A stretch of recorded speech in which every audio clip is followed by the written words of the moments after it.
திரு ஹிதாயத்துல்லா, உங்களுக்கு சங்கடமா இல்லையா? நீங்க கூட்டணியா இருக்கிறீங்க, அதிமுக விளாசன்னு விளாசிருக்கிறீங்க, இவங்கெல்லாம் இன்னமும் பாஜக எதிர்ப்பு அவ்வளோ தீவிரமா எடுக்கிறாங்களான்னு தெரியல. இன்னைக்கு விஜய் அவங்க ஆதரவையும் பெற்றுட்டு இருக்கிறாரு, உங்களையும் வச்சுட்டு இருக்கிறாரு. உங்களை நம்பாம அவங்க ஆதரவு பெறாரா? என்ன கணக்கு அது? எங்களுக்கு சங்கடமும் இல்லை, என்ன வேற எது தங்கடமும் எங்களுக்கு இல்லை. அதனால எங்களிடம் பிரச்சனையும் இல்லை.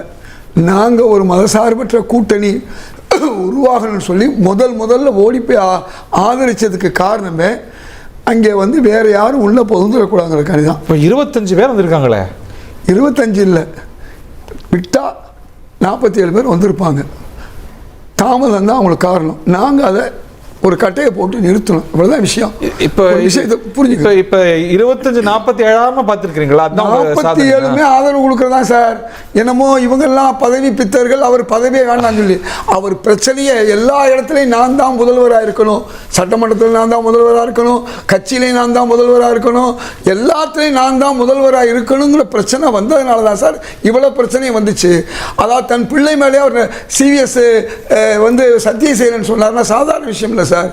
எதுவுமே நீங்களே கேட்டீங்கல்ல, நெருப்பு இல்லாமல் புகையாதுன்னு. அதுதான் சார் உண்மை. எல்லா இடத்துலையும் நான் தான் இருக்கணும், திருமாவளவன் வரக்கூடாது, யாரும் வரக்கூடாது. இந்த தான் சார் அவங்களுக்குள்ளேயே பிரச்சனையை. ஒரு வார்த்தை அவர் பல நிமிஷம் பேசினார் சகோதரர் மணிகண்டன். ஒன்று மட்டும் உண்மை. எது உண்மை தெரியுமா? அதாவது தோற்றம் மறைவுன்னு ஒரு வார்த்தை சொன்னார் தெரியுமா உங்களுக்கு? இப்படி எடப்பாடியார் செய்தார், அதுதான் உண்மை. அது இல்லைன்னா யாரும் சொல்ல முடியாது. இல்லை, இப்போ அவங்க இருப்பது உங்களுக்கு சங்கடம் தரலையா சார்? எங்களுக்கு என்ன சார் சங்கடம்? இல்லை, இப்போ அவங்க இவ்வளவு நாள் பிஜேபி உறவாடியவர். அவங்க என்ன சொல்லி திரு கேசி வேணுகோபால் டெல்லியில பேசும்போது கூட என்டிஏ கான்ஃபரன்ஸ் வேண்டாம் அப்படின்னாரு. வந்துருச்சே, ஏதோ நேரடியாவோ மறைமுகமா என்டிஏ தான் சார் வேண்டாம்னு சொல்றோம். என்டிஏ காம்போனன்ட்ஸ்ங்கிறது அவங்க அதை விட்டு வெளியே வர்றாங்க.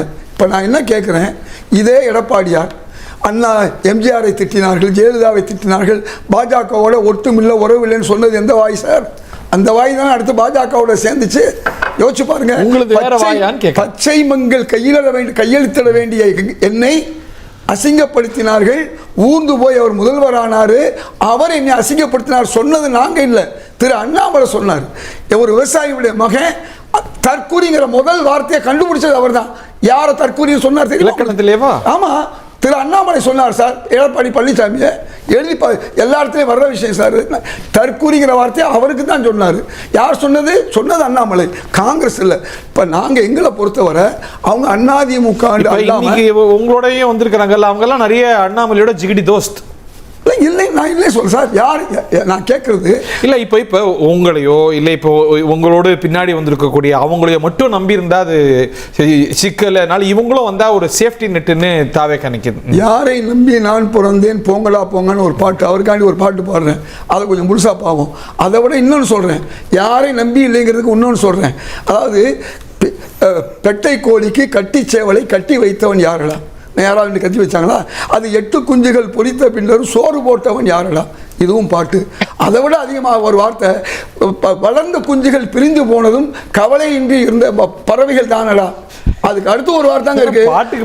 ஆமாங்க, பறவைகளே இங்க கவலை இல்லாம இருக்கு, பறவைகள் விலங்குகள். ஆனா கவலைப்படுற ஒரே ஆள் யார் தெரியுமா? மனித ஜாதி இருக்க. அவன்கிட்ட வந்தது பூரா மனதிலே வந்த நோயடான்னு பாட்டு போடுறான். இந்த மனித ஜாதிக்கு தான் சார் நோய். என்னமோ இவர் பதவியே வேணான்னு சொன்ன மாதிரி சிவி சண்முகமோ எஸ்பி வேலுசாமி அவர்கள் மட்டும் பதவி கேட்ட மாதிரி, பதவின்னு சொன்னா எங்கேனாலும் நான் ரெடின்னு தான் சொன்னவர். அது திமுக கொடுத்தாலும் சரி அல்லது கம்யூனிஸ்டுகள் கொடுத்தாலும் சரி. இவங்களுக்கும் அதுக்கும் என்ன வித்தியாசம்னு கேள்வி இருக்குல்ல? திரு புகழேந்தி தான் ஆன்சர் பண்ணுவார்னு நினைக்கிறேன். திரு புகழேந்தி சார், நீங்க சொல்லுங்க. இப்போ இவங்க எல்லாம் பதவி பெற மாட்டாங்கன்னு நம்புறீங்களா உறுதியா?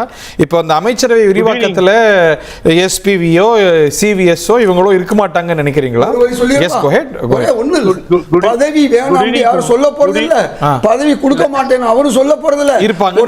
ஆதரவு கொடுத்தா சார் அரசியல் என்பது ஒன்னும் இது என்ன சொல்ல துறவரம் இல்ல, தவறும் கிடையாது. இது ஒரு there is a pointல அவர் சொல்றது போல அவருக்கு விருப்பம் இல்லாம ஒரு முடிவை அந்த கட்சியில் இருக்கக்கூடிய சில நிர்வாகிகள் வச்சு எடுக்கும்போது யார் எந்த தலைமை அதை சகிச்சுக்கும்? எந்த தலைமை சகிச்சுக்கும் கேட்கிறேன். காங்கிரஸ்ல ஒரு குழு போய் நாங்க தாவேக்காவோட கூட்டணி அப்படின்னு தேர்தலுக்கு முன்னாடி தலைமை முடிவு எடுக்காம ஒரு நிலைப்பாடு எடுத்திருந்தா அது நல்ல முடிவோ கெட்ட முடிவோ? தலைமை தானே என்டாஸ் பண்ணணும் சார். தலைமை என்ன செய்யணும்? பெரும்பாலானவர்கள் இன்னைக்கு எத்தனை பேர்? 25 27, இவங்களுக்கு 22 தான். இவர் தானே சார் தமிழ்நாடு முழுக்க சுற்றுன்னு சுற்றினாரு. இவருக்கு மட்டும்தான் அந்த வாய்ப்பு கிடைச்சு. நீங்கள் எஸ்பி வேலுமணியை விட்டுருந்தா அந்த வேலையை அவர் பார்த்துருப்பார்.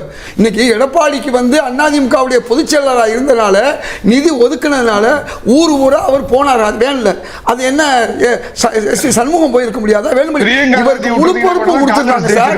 முழு பொறுப்பும் கொடுத்ததுனால முழு தோல்விக்கு அவர் தான் சார் காரணம். சகோதரர் நம்ம இவர் பேசினார் இல்லையா, நான் யாரோ கிளைம் பண்ணாங்கன்னு திருமதி சசிகலா, நான் கேட்குறேன், வரம் கொடுத்தவ தலையில கை வச்சான்னு சொல்லி சொல்லுவோம் இல்லையா?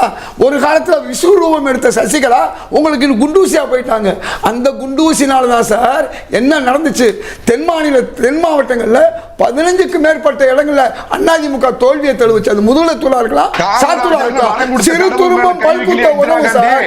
எல்லாரையும் நான் கேட்கிறேன், நீக்கிறதுக்கு தான் ஒரு தலைவரா? எதை எடுத்தாலும் நீக்கணும். நீக்கிறது மட்டும்தான் உங்க வேலையா? சேர்க்கிறது உங்க வேலை இல்லையா? தலைவர்னா யார் சார்? தலைவர் வந்து குற்றம் பார்க்கின் சுற்றம் இல்லை சார். இது ஔவையார் சொன்ன ஆர்த்தி சூடி. இது கூட தெரியாம யாரை பார்த்தாலும் நிற்கிறது. நான் தான் சுடுகாடா இருந்தாலும் நான் தான் தலைவர், மனைவியாவா இருந்தாலும் நான் தான் தலைவர். ஏன் ஒருத்தர் இருந்துட்டு போட்டுமே சட்டமன்றத்தில் நீங்க பொதுச்செயலாளர் இருக்கீங்க. அப்போ உங்கள்கிட்ட என்ன இல்லை? நம்பிக்கை இல்லை, தன் மீது நம்பிக்கை இல்லை. அப்ப நான் தலைவராக இருக்கேன், நாங்கள் காங்கிரஸ் இருக்கேன் சார். காங்கிரஸில் மாநில தலைவர் ஒருத்தர் இருப்பார். அவரே எம்எல்ஏவாக இருந்தால் என்ன செய்வார் தெரியுமா?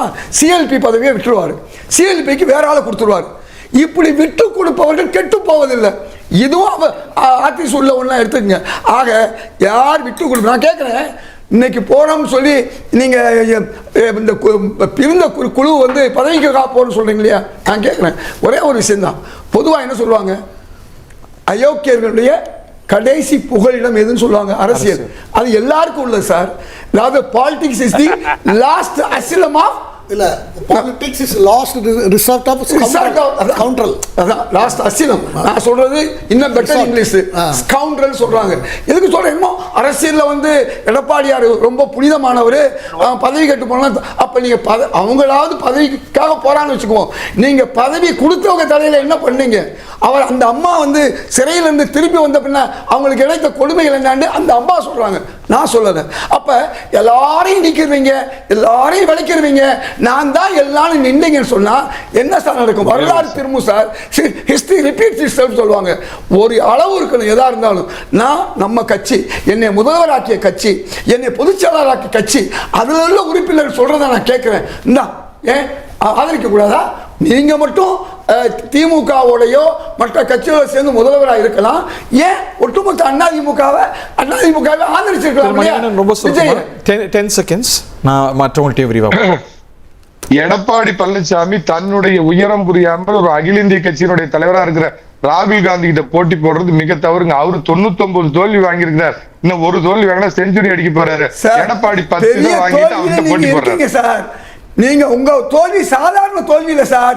எத்தனை இடத்துல இருந்த அதிமுகவை 23 ஆக்கி இன்னைக்கு 23 நிக்கிறீங்க. நீங்க உங்கள்ட்ட இருந்த 47 உங்கள்ட்ட இல்ல, நீங்க 23 நிக்கிறீங்க. எல்லாருக்கும் தெரியும். காங்கிரஸ் கட்சியோட உண்மையான தலைவர் ஊர் உலகமே